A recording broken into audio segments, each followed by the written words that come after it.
ধর্মকে পরিবর্তন করে দিয়েছে। যা সাহাবায়ে কেরামরা জানতেন না, যা রাসূলুল্লাহ সাল্লাল্লাহু আলাইহি ওয়াসাল্লাম জানতেন না দিন হিসাবে, তাকে দিন মনে করে ফেলেছে।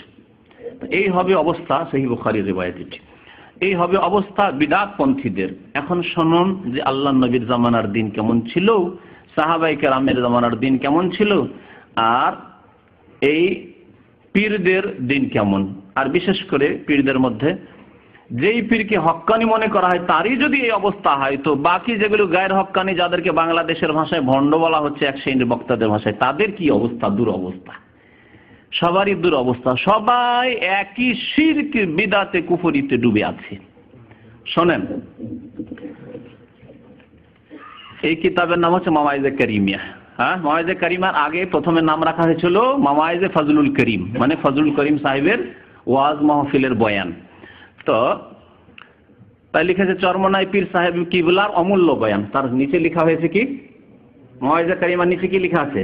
চরমনাই পীর সাহেবের অমূল্য বয়ান। সেই বয়ানের 27 পৃষ্ঠাতে আল্লাহ পাক রব্বুল আলামিনের ভালোবাসাকে লাইলা মজনুর ভালোবাসার সাথে তুলনা করা হয়েছে। মজনু যদি লাইলার জন্য এত পাগল হতে পারে, প্রেমে পাগল হতে পারে, তুমি কেন এরকম পাগল হবে না? আরো একেবারে ঘৃণিত ভাষায় যে কিসা আর বয়ান করছি না, কারণ এর চাইতে বড় বড় শিরকি কুফরি মওজুদ আছে, সেদিকে একটু আগে বাড়ি। জি, খুঁটিনাটি অতগুলি তুলে ধরা সম্ভব নয়।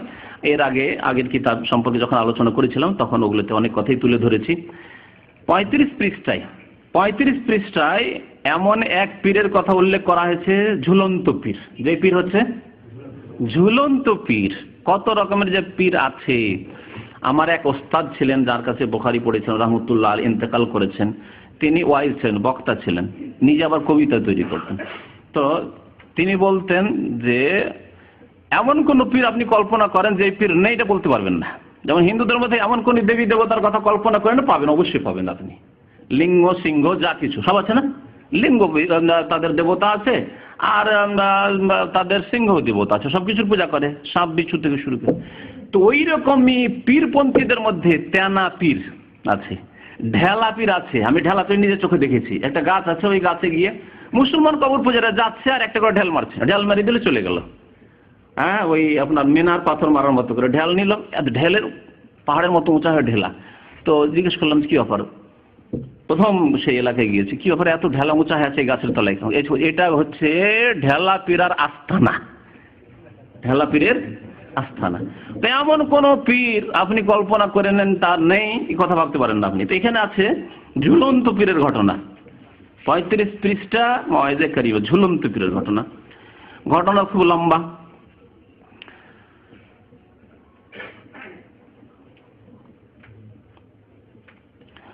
বলছেন আমার একজন পীরে কামেলের দরকার, যিনি মাওলার সঙ্গে আমাকে মিলিয়ে দেবেন। পীরে কামেলের দরকার, যিনি মাওলার সাথে আল্লাহর সাথে মিলিয়ে দিবেন। অর্থাৎ চরমনাই পীরদের আকীদা হচ্ছে এবং তাদের ভক্তদের আকীদা হচ্ছে আল্লাহর সাথে মেলার জন্য পীর ছাড়া কোনো রাস্তা নেই। কোরআনে আছে, হাদিসে আছে। আল্লাহর সাথে মেলার জন্য, আল্লাহকে পাওয়ার জন্য যে রাস্তার কথা কোরআনে বারবার বলা হয়েছে তা হচ্ছে ঈমান এবং সৎ আমল। ইন্নাল্লাযীনা আমানু ওয়া আমিলুস সালিহাত।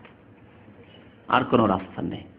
মান বাত্তা বিহি আমালুহু, নবী সাল্লাল্লাহু আলাইহি ওয়াসাল্লাম বলছেন যার আমল নেই, আমলে তাকে পিছিয়ে দিয়েছে, আমলের ক্ষেত্রে সে অনেক দূরে, লাম ইউসরা বিহি নাসাবুহু, তাহলে তার বংশীয় মর্যাদা দিয়ে বা অন্য কোনো পন্থা দিয়ে সে কোনোদিন অগ্রগামী হতে পারবে না। তাহলে পথ হচ্ছে ঈমান এবং সৎ আমল। তারপরে শোনেন, পরিচয় করি রে মাওলার সাথে। চিন্তা করলে এখন একজন পীরে কামেল কোথায় পাওয়া যায়? পাগলা এখন শুধু ফিকের করে, কি হক্কানি, অনেকগুলি ভাষায় মানে বানানেই ভুল আছে। হক্কানি পীর কোথায় পাওয়া যায়? পীর তলাশ করে আর বলে, ও আমার মাবুদ রে, তোমার তো আমি পাইলাম না রে। মানে আল্লাহকে পাওয়ার জন্য করছে। পীরকে পেলে আল্লাহকে পেয়ে যাবে। ওয়াহদাতুল ওজুদ, এই ওয়াহদাতুল ওজুদের আকীদা কাজ করছে যে সমস্ত পৃথিবীর অস্তিত্ব হচ্ছে এক, পীর পেয়ে যাও মানে আল্লাহকে পেয়ে যাও। মাওলা রে, তোমাকে পাইলাম না রে। পাগলায় জিকির করতে করতে দৌড়ায় আর মাবুদ রে ডাকে আর তলাশ করে। তলাশ করতে করতে যে দেখে জঙ্গলের মধ্যে এক আল্লাহর ওলি, জঙ্গলের মধ্যে, জঙ্গলে ওলি পাওয়া যায় এদের জঙ্গলে। তাহলে হিন্দু ধর্ম আর বৌদ্ধ ধর্ম, বৌদ্ধ ধর্মের সবচেয়ে বড় আস্থানা যেটা কাশী বিশ্বনাথ বলে, কাশী যে এলাকা, কাশীর নাম শুনেছেন, সেই এলাকা। আমি যখন বেনারস জামিয়া সালাফিয়ায় পড়াশোনা করি, শেষ বছরে ছিল, তো একবার মনে হলো যে এখানে থাকলাম দীর্ঘদিন, আর কাছে আছে সারনাথ বলে জায়গাটির নাম, 10-15 কিলোমিটার, এই জায়গাটা দেখবো না, যাই দেখতে তামাশা গেলাম। যেখানে বৌদ্ধদের জঙ্গলে থেকে থেকে শয়তানকে পেয়েছিল, মনে করলো যে ঈশ্বরের সিদ্ধি লাভ করলাম, তাদের ভাষায় ছোটকালের ইতিহাসে পড়েছিলাম। তো জঙ্গলে কাকে পায়? শয়তানকে পায়। যা পেয়েছে, যারা জঙ্গলে ধ্যান করেছে, যে কোনো ধর্মের লোক হোক, এইভাবেই পেয়েছে। তো জঙ্গলে গিয়ে পাচ্ছে। আর মুসলিম মুমিন আল্লাহকে পায় মসজিদে পায়। আর সর্বশ্রেষ্ঠ মসজিদ যেখানে আল্লাহকে পাওয়া যেতে পারে তা হচ্ছে মসজিদুল হারাম। যেখানে পাওয়া যেতে পারে শ্রেষ্ঠ মসজিদ তা মসজিদ নবী মদিনা মুনাওয়ারে গিয়ে। আল্লাহকে পাওয়া যেতে পারে বাইতুল মুকাদ্দাসে মসজিদ আকসায় গিয়ে। যে সিজদায় পড়ে আল্লাহকে পাওয়া যেতে পারে আকরাবু মা ইয়াকুনুল আবদু মির রাব্বিহি ওয়া হুয়া সাজিদ। সহিহ বুখারীর হাদিস, নবী করিম সাল্লাল্লাহু আলাইহি ওয়াসাল্লাম বলছেন, সবচেয়ে নিকটবর্তী আল্লাহর হয়ে যায় বান্দা, যে কোনো বান্দা, একেবারে ক্লিনার হোক, ডম হোক, মেথর হোক, পেশাব পায়খানা সাফ করে গোসল করে মাশাআল্লাহ মসজিদে গিয়ে সিজদায় পড়ে গেল আল্লাহর কাছে, আল্লাহর কাছে সিজদায় পড়ে পড়ে কান্না করছে। আকরাবু, সবচেয়ে নিকটবর্তী, ইসিম তাফজিলের থেকে যারা গ্রামার সামান্য বুঝেন, মা ইয়াকুনুল আবদু, বান্দা হয়ে যায় মির রাব্বিহি, রবের, যখন সে সিজদায় অবনত হয়ে যায়। তাহলে আল্লাহকে পাওয়ার জন্য আমল লাগে, সিজদা লাগে, নামাজ লাগে, ইবাদত বন্দেগী লাগে, এসব লাগে না, কোনো ব্যক্তি লাগে না। শোনেন, তারপরে জঙ্গলের মধ্যে এক আল্লাহর ওয়ালি এক গাছের ডালের সঙ্গে 2 হাত দিয়ে ধরে ঝুলন্ত অবস্থায় চক্ষু বন্ধ করে মাওলার মোরাকাবায় আছেন। দুই হাত দিয়ে ডাল ধরে কেমন ভাবে থাকে বুঝতেই পারছেন, এইরকম ধরে আর ঝুলেই আছে একবারে জঙ্গলের মধ্যে। আগেই বলেছি এরা আল্লাহর ওয়ালি বলে, কিন্তু ওলি কি আল্লাহ পাক নিজে স্বয়ং কোরআনে কারিমে 2 ভাগে ভাগ করেছেন। জানেন না? কি? আউলিয়াউর রহমান আর আউলিয়াউশ শয়তান। জি, আল্লাহু ওয়ালিউল্লাযিনা আমানু, যাদের ঈমান এবং সৎ আমল রয়েছে তাদের ওলি, বন্ধু আল্লাহ পাক রব্বুল আলামিন। আর ওয়াল্লাযিনা কাফারু, যারা শিরক কুফরিতে লিপ্ত হয়েছে, আউলিয়াহুমুত তাগুত। আল্লাহ কোরআনে আরো বলেছেন ফাকাতিলু আউলিয়া আশ-শায়তান, শয়তানের ওলি যারা, তাদের বিরুদ্ধে সংগ্রাম করতে থাকো, তাদের বিরুদ্ধে জিহাদ করতে থাকো। ইন্না কাইদাশ শায়তানি কানা যায়ীফা।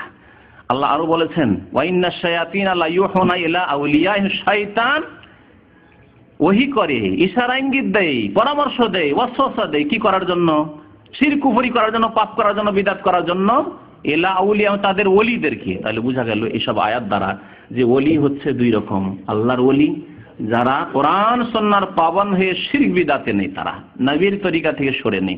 আর যারা নবীর তরিকা থেকে সরে আছে তারা হচ্ছে আউলিয়াউশ শয়তান।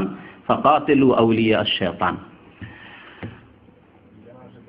তো জি না, কাহিনী বললাম যে ওখানে গিয়ে তামাশা দেখলাম জঙ্গলে, যে জঙ্গলে, ওটা জঙ্গল, এখনো জঙ্গল আছে। জঙ্গলের মধ্যে গিয়ে সেখানে একটা মন্দির করা আছে, সেটাই ছিল তার স্থান, যেখানে বসে বসে ধ্যান করতো বৌদ্ধদের। এইরকমই গয়াতে আছে, বাংলাদেশ থেকে আসে না হিন্দুরা, গয়া আর কাশী এসব, বৃন্দাবন এসব জিয়ারত করে যায় তারা, জঙ্গল সব। তো গাছের ডালে ঝুলন্ত অবস্থায় আছে, তার হাত 2টা ডালের ভিতর দিয়া চলে গেছে। কতদিন থেকে যে ঝুলে আছে, ডাল মোটা হতে হতে, মোটা হলে যে হাত বাইরে থাকবে তা না, হাত ভিতরে থেকে গেছে, আর ওর উপর দিয়া ডাল আর বাকল হয়ে গেছে। কি মজার কথা দেখছেন না? অবাস্তব কথাবার্তা। শয়তানি কীর্তিকলাপ, অনেক সময় শয়তানি কীর্তিকলাপ দেখা যায় যে অবাস্তব। এটা জিন শয়তানকে দেখছেন পা নেই আর হাঁটছে, এগুলি কিসসা কাহিনী আছে। আর ওই বা হঠাৎ বিভিন্ন রকম দেখছেন, হঠাৎ বিড়াল হয়ে গেল, হঠাৎ কুকুর হয়ে গেল, হঠাৎ মানুষ হয়ে গেল, হঠাৎ মহিলা সেজে গেল।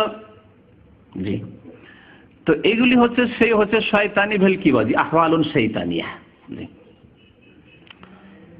দেখেই পাগলা বুঝলো, ও যে আল্লাহর ওলি তালাশ করলো, এই দেখে বুঝলো যে গাছের বাকল ওপর দিয়ে চলে গেছে, আর এই ঝুলি আর আল্লাহর জিকির মোরাকাবে মত্ত আছে। তো পাগলা বুঝলো এই তো আল্লাহর ওলি হবেন।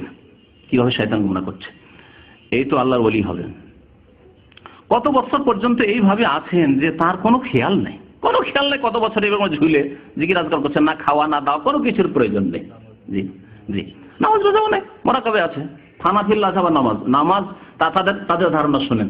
এই সুফিদের একটি মতবাদ হচ্ছে যে নামাজ রোজা হচ্ছে আল্লাহ পর্যন্ত পৌঁছার মাধ্যম।